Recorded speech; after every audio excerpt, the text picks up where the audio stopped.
हे बालक, तुम गर्भ में रहकर ही मुझसे इस तरह का वक्र वार्तालाप कर रहे हो। मैं तुम्हें श्राप देता हूँ कि तुम 8 स्थानों से वक्र होकर अपनी माता के गर्भ से उत्पन्न होंगे। नमस्कार दोस्तों, मेरा नाम है दीपक। दीपक्स वॉइस चैनल में आप सभी का स्वागत है। दोस्तों, आज मैं आपको एक ऐसे विद्वान और ज्ञानी महापुरुष के बारे में बताऊंगा जिन्होंने जन्म से पूर्व अपनी माता के गर्भ में ही शास्त्रों और वेदों का ज्ञान प्राप्त कर लिया था और जन्म के बाद अपनी बाल्यावस्था में ही अनेक विद्वान पंडितों को शास्त्रार्थ में पराजित किया था। इस विद्वान ऋषि का नाम है अष्टवक्र, जिन्होंने अष्टावक्र गीता की रचना की थी। अष्टावक्र दुनिया के प्रथम ऐसे व्यक्ति थे जिन्होंने सत्य को जैसा जाना वैसा कह दिया। न वे कवि थे और न ही दार्शनिक। चाहे वे ब्राह्मणों के शास्त्र हो या श्रमणों के, उन्हें दुनिया के किसी भी शास्त्र में कोई रुचि नहीं थी। उनका मानना था कि सत्य शास्त्रों में नहीं लिखा है। शास्त्रों में तो सिद्धांत और नियम है, सत्य नहीं, ज्ञान नहीं। ज्ञान तो तुम्हारे भीतर है। अष्टवक्र ने जो कहा वह अष्टवक्र गीता नाम से प्रसिद्ध है। अष्टवक्र के जन्म की अद्भुत कथा पुराणों में मिलती है। कहते हैं उद्दालक ऋषि के एक शिष्य का नाम कहोड़ था। कहोड़ को संपूर्ण वेदों का ज्ञान देने के पश्चात उद्दालक ऋषि ने उनके साथ अपनी रूपवती एवं गुणवती कन्या सुजाता का विवाह कर दिया। कहोड़ अपनी पत्नी सुजाता के साथ उद्दालक के ही आश्रम में रहते थे। ऋषि कहोड़ वेदपाठी पंडित थे। वे रोज रात भर बैठकर वेद पाठ किया करते थे। उनकी पत्नी सुजाता गर्भवती थी। गर्भ से बालक जब कुछ बड़ा हुआ तो एक रात को गर्भ के भीतर से ही बोला, हे पिता, आप रात भर वेद पढ़ते रहते हैं लेकिन आपका उच्चारण कभी शुद्ध नहीं होता। आप वेदों की गलत व्याख्या कर रहे हैं। बेटा अभी पैदा भी नहीं हुआ और इस तरह की बात कर रहा है। वेद पंडित पिता का अहंकार चोट खा गया। वे क्रोध से आग बबूला हो गए। क्रोध में पिता ने बेटे को श्राप दे दिया, हे बालक, मैं तुम्हें श्राप देता हूँ कि तुम 8 स्थानों से वक्र होकर अपनी माता के गर्भ से उत्पन्न होंगे। कुछ दिन बाद कहोड़ राजा जनक के दरबार में एक महान विद्वान वंदनी से शास्त्रार्थ में हार गए। शास्त्रार्थ की शर्त यह थी कि जो विजेता होगा वह हारने वाले का किसी भी तरह से वध कर सकेगा। नियम अनुसार कहोड़ को जल समाधि लेनी पड़ी। कुछ दिनों बाद अष्टावक्र का जन्म हुआ। श्राप के अनुसार वह 8 स्थानों से वक्र था, इसलिए उसका नाम अष्टावक्र पड़ा। एक दिन माँ से पिता की सच्चाई पता चली तो अष्टावक्र दुखी हुआ और 12 साल का अष्टावक्र वंदनी से शास्त्रार्थ करने के लिए राजा जनक के दरबार में पहुंचा। सभा में आते ही वंदनी को शास्त्रार्थ के लिए चुनौती दी, लेकिन अष्टावक्र को देखकर सभी पंडित और सभासद हंसने लगे, क्योंकि वो 8 जगह से टेढ़े थे। उनकी चाल से ही लोग हंसने लगते थे।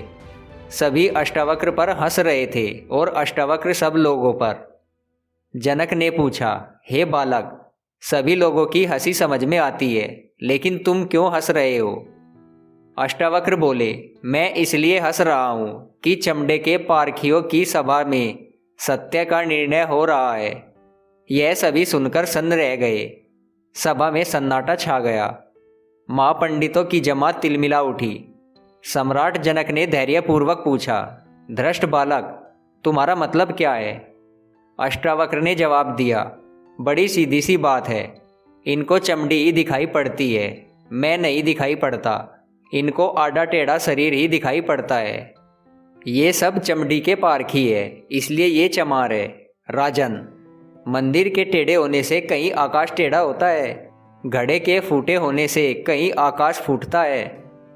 आकाश तो निर्विकार है। मेरा शरीर टेढ़ा मेढ़ा है, लेकिन मैं तो नहीं।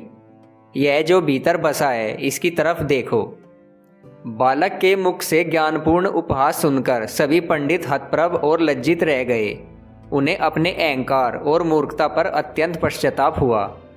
अष्टावक्र ने राजा जनक से कहा, हे राजन, अब मैं आपके उस मेधावी राजपंडित से मिलना चाहता हूँ। उसी से शास्त्रार्थ करने की इच्छा से मैं यहाँ आया हूँ। मैं अद्वैत ब्रह्मवाद के विषय में उससे वार्ता करूँगा। राजा जनक ने कई तरह से उसे विचलित करने के लिए डराया और समझाया। शास्त्रार्थ के विचार को त्याग देने के लिए कहा, लेकिन अष्टावक्र अडिग रहे। मेरा आग्रह है कि आप वंदिनी को शास्त्रार्थ के लिए बुलाइए, फिर आप देखेंगे कि मैं उसको किस प्रकार परास्त करता हूँ। राजा को विश्वास होने लगा कि यह बालक असाधारण है। जनक ने अष्टावक्र की परीक्षा के लिए प्रश्न किया। जनक ने पूछा, हे ब्राह्मण पुत्र, जो मनुष्य 30 अंग वाले, 12 अंश वाले, 24 पर्व वाले, 360 आरे वाले पदार्थ के अर्थ को जानता है, वही सबसे बड़ा पंडित है। अष्टावक्र ने तुरंत उत्तर दिया, हे राजन, 24 पर्व, 6 नाभि, 12 प्रदि और 360 आरे वाला वही शीघ्रगामी कालचक्र आपकी रक्षा करे। यह सुनकर राजा जनक बोले, हे ब्राह्मण पुत्र, आपकी जैसी अवस्था है वैसे आप बालक नहीं है। ज्ञान में आप निश्चित ही वृद्ध है। मुझे आपकी मेधा पर निश्चय ही विश्वास हो गया है। आप जाइए, इस मंडप के भीतर महापंडित वंदिनी बैठे हैं, उनके सामने बैठकर शास्त्रार्थ प्रारंभ कीजिए। अष्टावक्र ने अंदर पहुंचकर वंदिनी को शास्त्रार्थ के लिए ललकारा। वंदिनी देखकर चौंक पड़ा। बिना उत्तर दिए उसकी नादानी पर हंसा। अष्टावक्र ने कहा, हे माँ अभिमानी पंडित वंदिनी, कायरों की भांति चुप क्यों बैठा है? आ मेरे सामने शास्त्रार्थ कर। वंदिनी ने अपमानपूर्ण वाणी सुनकर आवेश में प्रश्न करने आरंभ किए।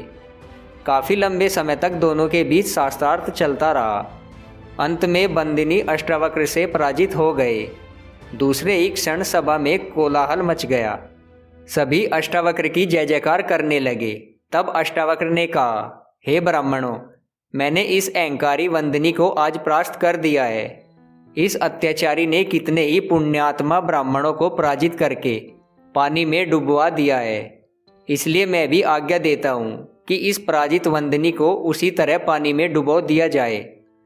अष्टावक्र राजा जनक की आज्ञा की प्रतीक्षा करने लगा। राजा स्तब्ध बैठे थे।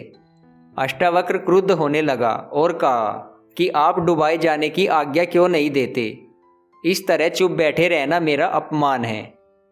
राजा जनक ने अत्यंत विनीत स्वर में कहा, हे ब्राह्मण, आप साक्षात ब्रह्मा हैं, इसलिए मैं आपके इस कठोर स्वर को भी सुन रहा हूँ। आपने वंदिनी को जिस प्रकार की आज्ञा दी है उसका मैं समर्थन करता हूँ। वंदिनी ने आज्ञा स्वीकार करते हुए कहा, हे ऋषि अष्टावक्र, आप महान हैं। सूर्य के समान दीप्यमान आपकी मेधा है और अग्नि के समान आपका तेज है।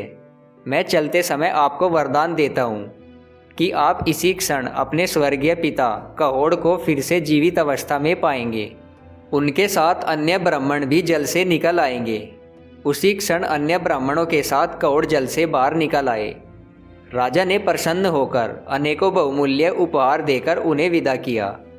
कहोड़ अष्टावक्र और श्वेतकेतु के साथ उद्यालक आश्रम में वापस आए।